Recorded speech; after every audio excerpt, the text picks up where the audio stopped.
Ladies and gentlemen, is everybody up for an exciting round of Spot the Fed?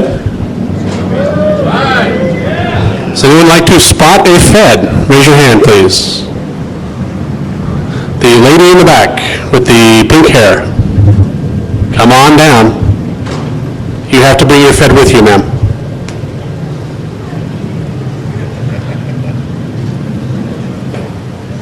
Oh, he's a Fed.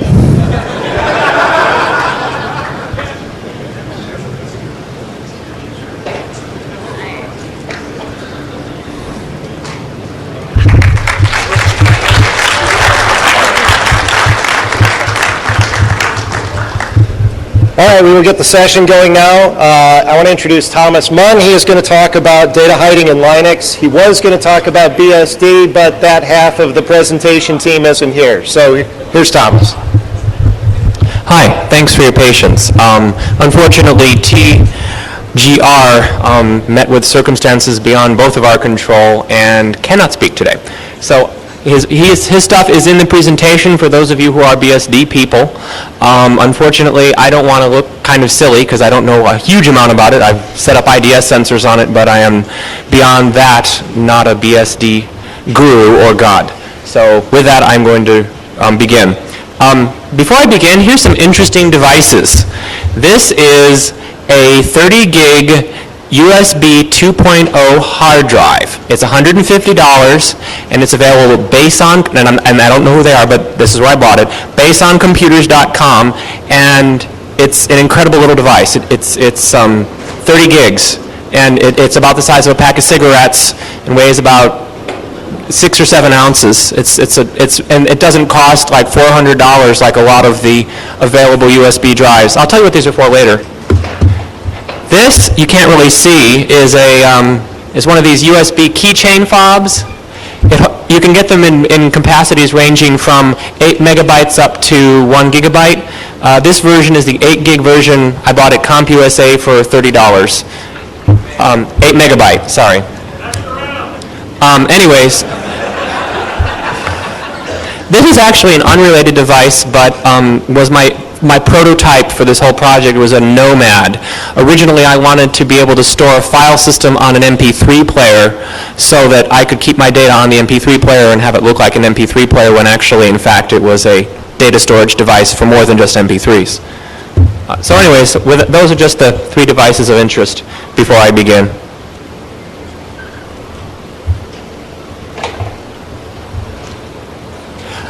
Basically, I don't know if any of you have been through layoffs, but I've been through 5 now. And when they happen, especially if you're in the security industry, they happen very quickly. Pretty much you get in the morning and they say you are terminated. They don't even say that. They try to get all the passwords out of you first. So if someone starts asking you for all your passwords and your security, you know that there's probably a problem. But anyways, so what happens is you get in and they essentially they just give you a trash bag and you start filling your trash bag with your personal effects. If you have any personal data, and I need to stress very strongly that you should not be using this to save your employer's data on your hard drive illegally. I strongly advocate that you do not do that. Network diagrams, things like that, are property of the company, and as a ethical and practitioner of security, you have no right in keeping those documents. On the other hand, if you have databases and general information which you gather which are not of a specific nature to your employer, it's just for me, it's an ethical thing. I don't like them to have my problem solution database that I've been collecting for the last 3 or 4 years. I keep a database of all my solutions. That's my property, it's not theirs. So it was in reaction to this that I did this whole presentation. I got to the point where I wanted my data to be my data. I wanted my programs to come with me. I did not want to have to worry about if I were laid off suddenly and arbitrarily having to try to back up data they wouldn't let me back up. So this is a whole context for this project. I'm going to stand up. Basically, there's a number of ways you can do this. You can use USB devices, you can use encrypted file systems.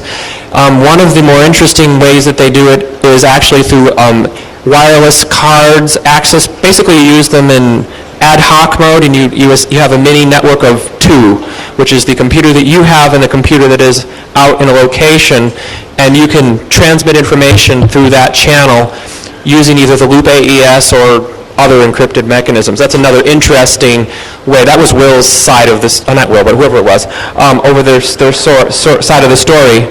And basically, that's the part that we're not going to do. Anyways, I'm going to... So you see my presentation. Basically, employers will eliminate you quickly. You will not have any time to back up your data. You use a USB or removable device that stays with you, and encrypting that data ensures that if someone steals this, your data will not be accessible to them. So if you've got some personal or email or anything like that that is of a sensitive nature, you can use this device to essentially make it very hard or very expensive for either whoever it is you're trying to prevent from getting your data. It's a very expensive process.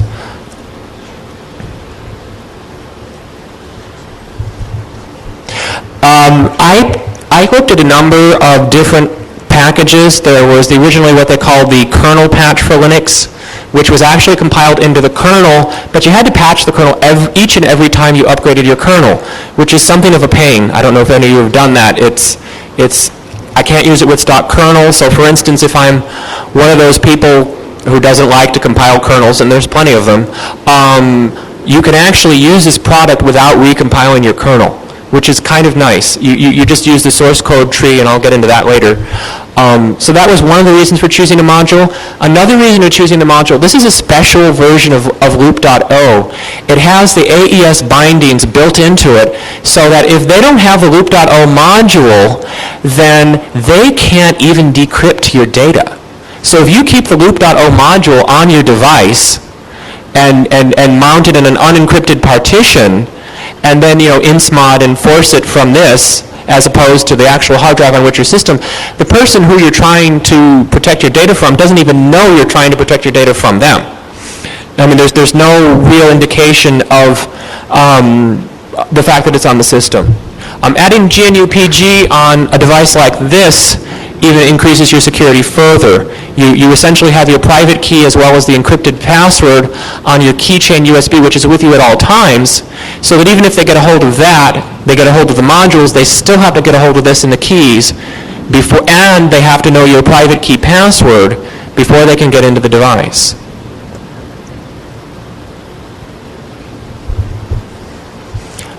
Basically, you can obtain the loop-AES sources from SourceForge. If you just go to SourceForge and type in loop-AES, it will in fact show you the appropriate link. They upgrade it fairly frequently. I'm rather pleased to say that in the process of the upgrading, they do not break. So you can actually have a loop AES 1.0.c and loop AES 1.0.6.f, and you can still read the file system. It doesn't break the file system from rev to rev, which I've seen other products that do that, and it's kind of nice because then I don't have to redo my encrypted disk every time. Loop AES actually has really good documentation. Read the README before you do anything. They tell you exactly what you need to do. Everything in this presentation and a lot more is actually covered in the README. It's very well documented. The one thing that they don't tell you, they tell you, but if you want to get started real quick and you don't want to bother reading it, compile your kernel first. In other words, you don't have to install it, but you at least have to do a do some basic kernel options. You cannot compile the loopback file system into your kernel, and you just do that, and you don't have to worry about the rest of the modules, because that's the only thing you really want. If you're already doing a kernel from scratch, from stock, if you don't, like say you're using Red Hat or one of the other 17,000 different versions of Linux, I bet you could even load the module into BSD using the Linux compatibility mode, which would be an interesting thought if somebody actually wants to try that, but I don't know how well it would work because it's kernel space. It might do really bad things to your system. You also have to get what's called the util Linux collection, which contains a modified mount and low setup utility. It also contains some modified man pages which tell you how to do things. What you do is you essentially, you get the loop AES source, well, first you compile your kernel, then you get the other, then you get util Linux, you place it, you untar the loop AES tar, then you take the util Linux and you put it in there and you untar it there. And then you run their utility, and there's a patch. You have to actually run a patch, and then you do the make and follow the directions, and you're pretty much, as they say, cooking with gas. So basically, the first step is patch util Linux after you've untarred it. Go to Freshmeat if you don't know where util Linux is, and just type in util-linux, and you can get the source code. So you basically do patch minus p0 less than patch file name, assuming you are in the directory which contains the loop-aes source. So in other words, if you untarred it in temp, it would be /temp/loop-aes-blah, and then you would do patch minus p0 once you are in those directories. Again, follow the README and do exactly what it says. It really, I felt kind of dumb because I screwed it up and I messed up a kernel or two and I couldn't boot, and if I just read the documentation, I would have been fine. So save yourself a lot of pain and read the documentation from top to bottom before you do anything. I'll say that, this will be the last time I say that. So you patch the util Linux. Again, here's some gotchas. Loop AES requires that loopback support not be put in the kernel. If you put loopback in the kernel, it will not work. Make sure that you are using the correct kernel version before compiling. In other words, you have to make sure that whatever kernel you want this thing to work for is in fact the kernel you're booting from. Now, what I did with one of the stock Red Hat systems as a test was, I took whatever the current one was, undid their source code from it, and what happens is if you don't actually compile the kernel yourself, it'll complain. It'll say, this will taint the kernel and I'm not going to use it. So you can force the kernel load with no detrimental effects to the system. But you have to force it, and there's a couple scripts, which I think I included in this presentation. Anyways, so that's just one. You have to be obviously root to install kernel modules. I figure all of you would know that, but I just wanted to put it in. You must do a make menu config before compiling loop AES. In other words, choose your appropriate kernel options, and make sure that you choose the right processor. Your kernel won't boot. You must compile USB in the kernel as a module. I had horrible time when I put USB directly in the kernel. There are order-dependent things that need to be done in a certain way for things to work. If you put it in the kernel, the USB UHCI module will load before the modules that you need, and you just can't control the order, and you have to control the order. Now, if you use a stock Mandrake, Red Hat, SUSE, or any of them, it'll probably just work out of the box. When I did it was on my old system with, I'm an old kernel person and I've been compiling kernels since '91, so I tend to compile my own kernels. But I just tried it for just grin's sake. Does it work from it? So, anyways, so basically this is the hard way. So you have to compile in SCSI support as a module. You have to compile in SCSI generic modules. The disk modules, you need the USB UHCI, or if you want to use the high-speed version 2, you'll need the 2.5.29 kernel series, which also has USB OHCI, which supports 400 megasecond. Default speed for the USB device is 12 megabits. So you're looking at about a megabyte per second transfer when you're actually storing things. Like again, for USB 2.0, you will definitely want to use 2.5. Again, it's experimental. Use at your own risk. Installing USB. This is, again, for those who like to do it the hard way. You have to install SCSI, SCSI generic, SCSI disk, USB, USB UHCI, and USB storage. After that, you can manually put in your loop.o. So, for instance, after you do all the mod probe SCSI, SCSI-generic, et cetera, you do mod probe space loop.o. And of course, if you did it the way that I described with the stock kernel, you would need to do insmod and then -f followed by the path of where the loop.o is stored. Again, that can depend highly on system. I recommend using, I'll wait till the jet passes. Anyways, so you can just do that wherever you want. Again, I was going to say see the website for the script to load the modules, but I haven't had a chance to update my DNS. So anyways, I can provide that script if anyone wants. It's pretty simple. Basically, again, follow the README that comes loop AES. The first thing you want to do is run low setup to set up the device. The commands are in the README under getting up file system using GNU-PG. This is the particular architecture that I found for a single user system is the most is the best. There's a lot of other scenarios that cover how to do encrypted swap, how to do encrypted file systems for different users, how to do, they cover a wide range of options. And for those of you that don't want to use GNU-PG, you can just use a nice 40-character password if you're using AES 192, which is what I recommend. 256 is a little too slow, and I think a bit excessive because, it's the top end. But the 192 version, you have to type in a 46-character or 40-character password minimum. So, and you get one chance to type it. So if you type it wrong and you forget it, that's it. I mean, you type it once, there's no verification. You just run low setup followed by the password and hope you type it right. Because if you type it wrong, it's pretty much useless and you'll have to start over again because you won't be able to mount it. Again, I recommend manually mounting the file system to test it. You can try doing, they have a nice part where they talk about using FS tab, where you just put, the device name, which can be a file, something like /mnt/file1, which is the actual encrypted LO setup device that you created. Now, LO setup can be used in several ways. It can be used on files. It can be used at the block level. In other words, I can do LO setup /dev/SDA1. I can actually set up a device instead of just a file. So the entire file system is encrypted.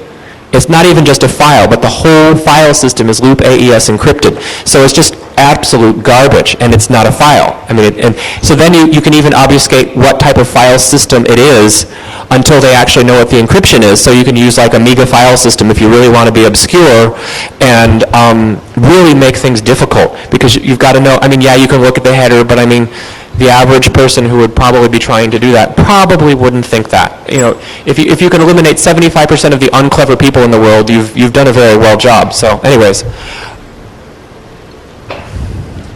keep all the scripts and modules on a separate removable hard drive. Keep GNU-PGs on a USB keychain. Don't forget, back up your USB disk, because if this suddenly drops from a very high height onto concrete, all of your data will be gone. So I recommend, there's several ways you can back up. If you're using a file, it's really easy. Just copy the file to a remote media. If anyone gets a hold of it, so what? They can't do anything with it. If you want to actually do the file system, you kind of have to unencrypt the data. While the file system is mounted, you have to back it up, make a tar, and then if you're really worried, GNU-PG encrypt it and store it on a CD or DAT tape or whatever it is that you use to back up. Basically, what I do is I actually have, on this guy, there's 3 partitions. The first one is a Windows partition, don't tell anybody. The second one is just a device-level encrypted ext3 file system, which is actually not really. It's a loop AES. I used LO setup to set it up. And then the third is unencrypted, and I keep the keys on that just because at the time I didn't have this.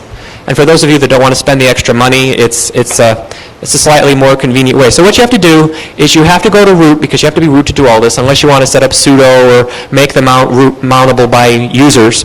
But basically, go into root, you symlink the .gnupg directory in the root file system to the place where you store your GNUPG keys to decrypt the file system. So that way you don't have to do you don't keep any of the public keys on the system. That's the whole purpose of the exercise.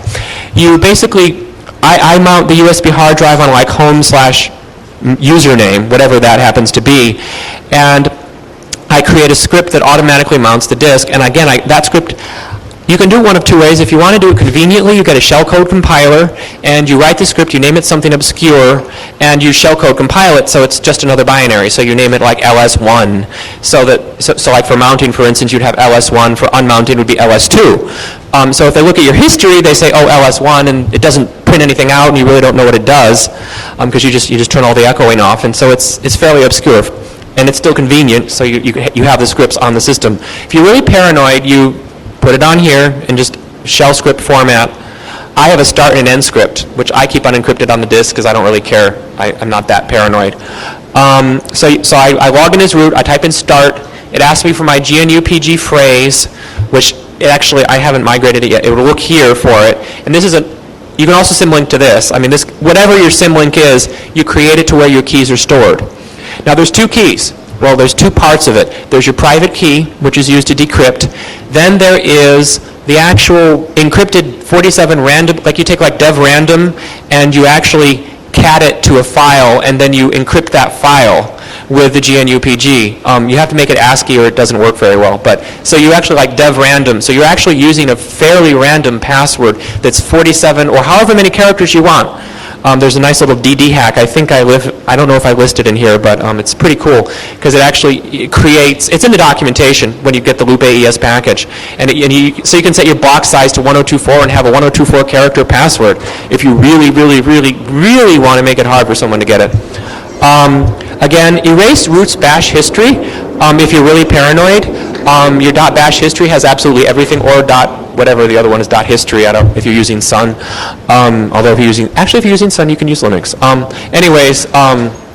So I either link it to dev null or have a script that at the end script it greater than root's batch history, so that it gets rid of any evidence of that having been used.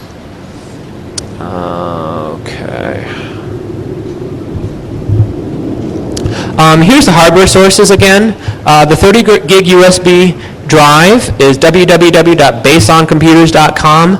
Now, they're friendly Chinese people, and don't ask them on how to get this to working in Linux, but it does work. I actually have made it work.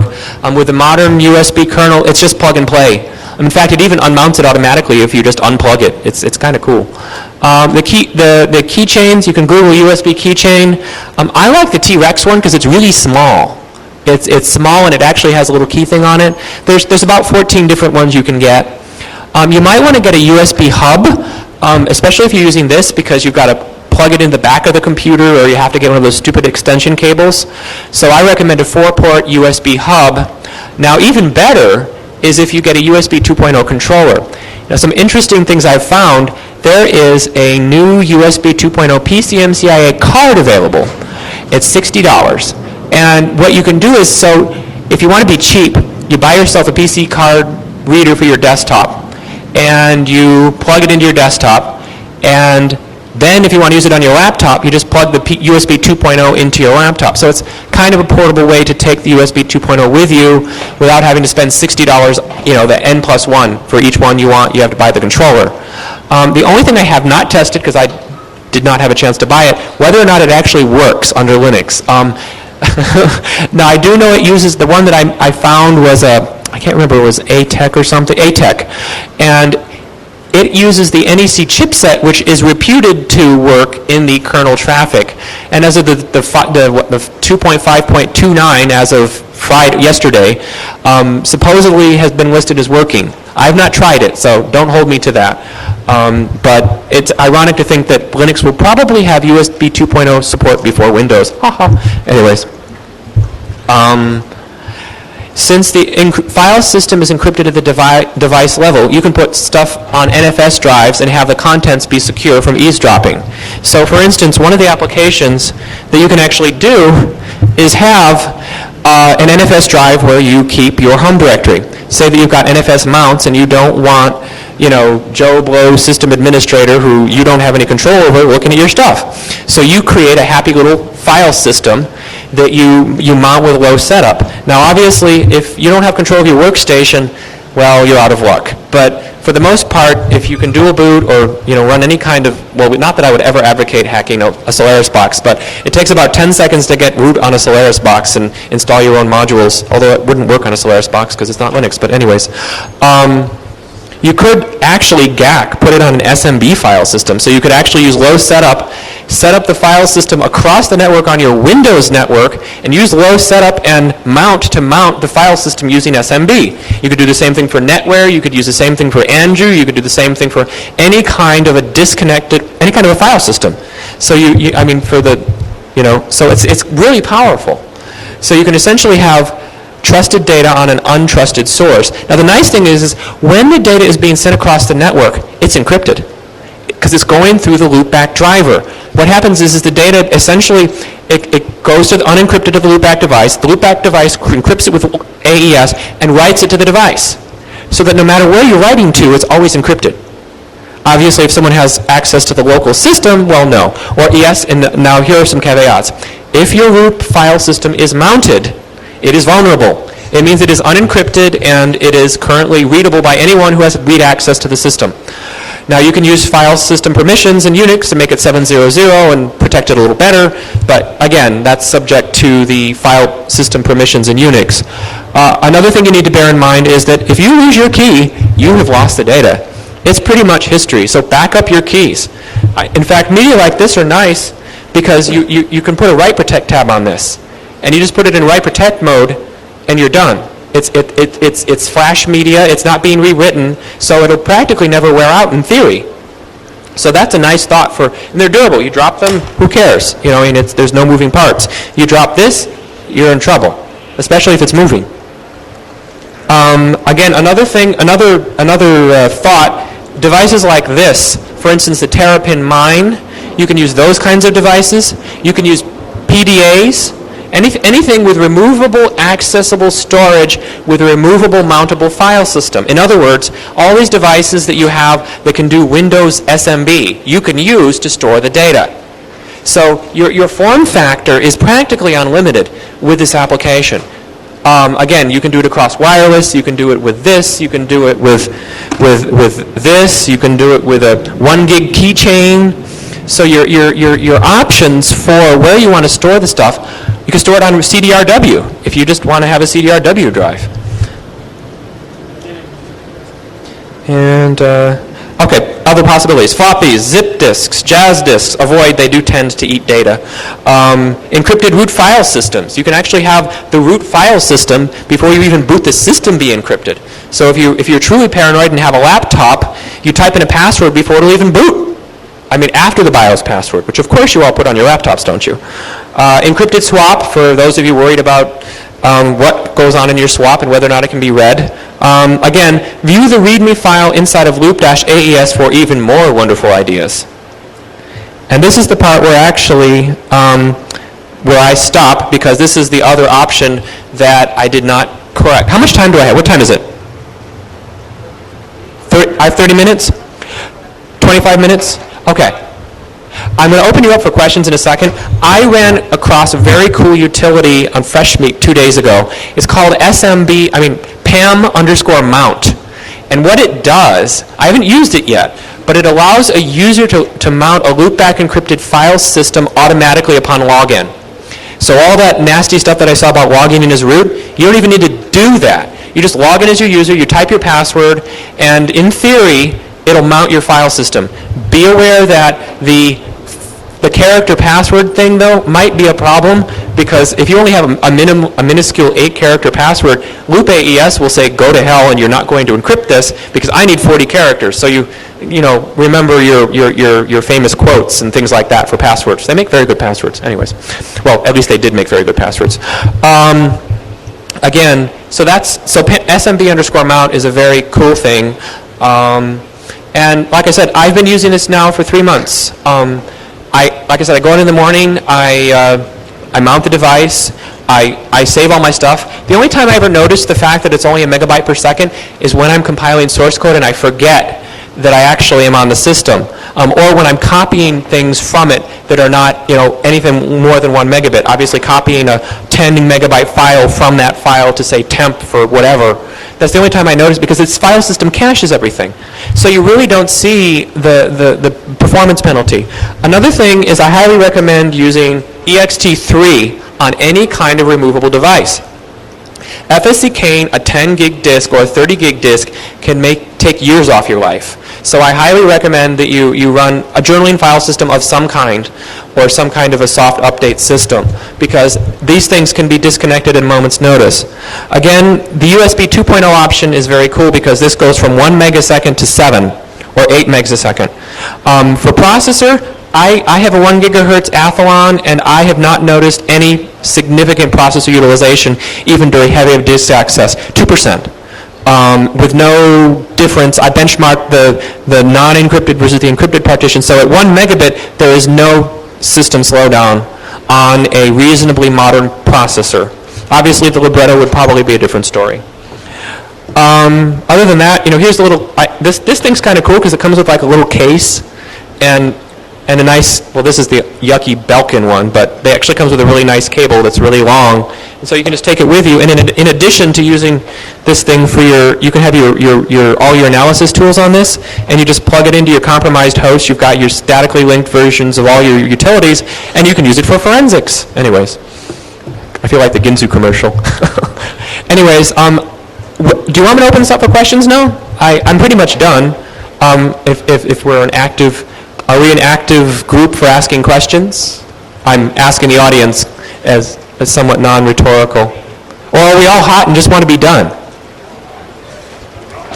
Sir. The URL for which? The URLs, I thought that I had them, but I don't think I do. The URL actually for Loop AES is, I'm going to have to go through this. Oh, come on, BSD. I thought I had the URLs. I don't. The URL for Loop AES, go to SourceForge and type in, and go to the little search box and type in loop-AES. That will find it. For PAM underscore mount, let me go to a command prompt and I will tell you exactly what that is, because I do have that on the system. www.baseoncomputers.com is where you buy these. And obviously www.nomadworld.com. Not that I buy one because it's pretty useless at this point, but they're cool. Control, backspace. Okay, yes, I'm logged in as root. I know it's bad. Okay, where cd/home/jam. Okay, cd pam. PAM underscore mount is available on Freshmeat, www.freshmeat.net, and just type in Freshmeat, www.freshmeat.net. It is not a porn site, although it sounds like one.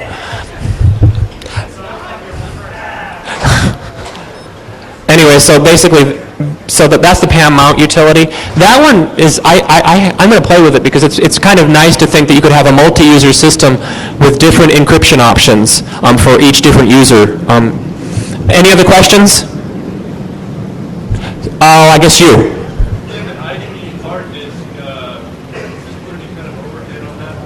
If you have an IDE hard disk, what? Oh, you're basically asking, can you encrypt a block device like an IDE hard disk? Yes. You can use any kind of a device that is a block device. Negligible. Because it's AES, it's actually designed to be fast. It uses the Rendell algorithm. If you're familiar with that, it's much more efficient than DES or triple DES, which is just a nightmare without hardware acceleration. Like I said, on a modern processor, probably about 4 to 5% of processor. Again, it's throughput, the same. I've not seen any slowdown up to 1 megabit. Now, if you start looking at 30, 40, 50, 100 megs a second, there might be some issues, but that's what multiprocessors are for.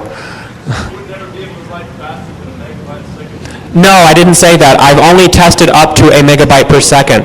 I have used it on a system where I was using a 26 meg per disk subjective, and I did not notice any difference.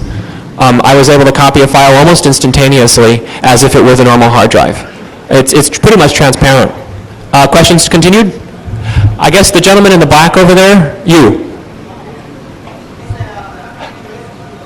Please speak up much louder. I cannot hear you.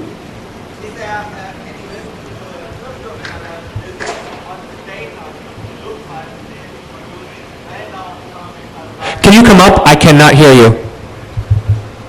Okay, thank you. Is there a risk to do a crypto analysis using the well-known data like the superblock or some well-known procedures on the X3 file system? There is obviously the problem that if Mount knows how to mount a loopback encrypted file system, probably someone doing cryptoanalysis would be able to see the fact that it was in fact done using that cipher. However, at least you've introduced a layer of obscurity, which I know they say security through obscurity is bad, but it's at least a layer of obscurity that probably 75 to 95% of the people in the world, or at least in most circles that you run into, are not going to be able to figure out. But I think to answer your question, yes, cryptoanalysis would probably reveal the existence of the disk. Now, if you want to get really kind of sneaky, you might try thinking about using steganography and writing your own file system driver and storing the encrypted file inside of, like, say, a nice big MP3. But that's a different story. Sir? Do these slides correlate well with those on a CD? Do these what? Do these slides that you've shown us correlate well, the presentation slides, correlate well with those on the CD? They're exactly the same. Cool. At least I think they are. Questions? Ma'am? Oh, sorry. I didn't know you. Yeah. Okay. The kernel Hive? Oh, well, originally the kernel, those kind of just stopped. If you actually look at, I went to the kernel source and you go to the crypto directory, and the kernel patch is like 2.3. And I know that they list some other guy's URL way out in the middle of nowhere, but yeah, okay, I'm just saying, like I said, in my searches, and again, I may be ignorant, that does happen sometimes, I also did not like the idea that it was directly in the kernel. I wanted to be able to load and unload a module so I could leave a system protected or unprotected, or with the ability to read or not read an encrypted file system. So that was one of the, I did use the encrypted files, the kernel patch, and it worked great. In fact, I think it's a little faster, to be honest, because it's directly in the kernel, it's not a module and all those things. So anyways, that's my answer. Questions? I guess that is it. Thank you for your attention and time.